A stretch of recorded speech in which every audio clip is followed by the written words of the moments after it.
We're getting ready for Thanksgiving, and I'm going to show you how to make my fabulous corn casserole in the Blackstone smoker, the perfect side for Thanksgiving dinner.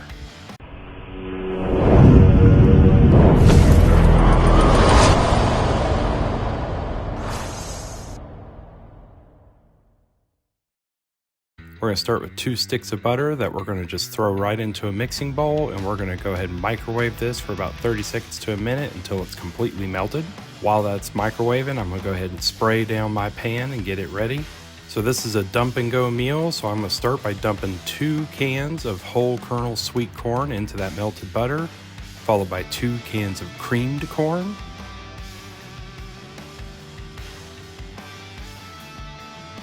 Then I'm going to do 2 cups of sour cream,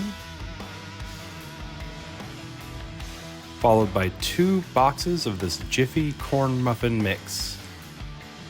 And that's really all there is to it. We're going to mix this together really good until it's completely mixed up. Make sure there's no dry chunks of that Jiffy cornbread mix left.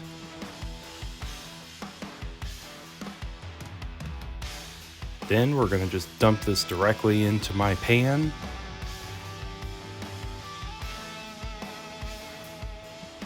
And we're going to set our smoker to 350 degrees. Once that's preheated, we're going to throw that corn casserole right there in the middle of the smoker. We're going to let it go for about an hour to an hour and 15 minutes. You want to see that nice brown crust on top like you see right here. That's when you know it's done.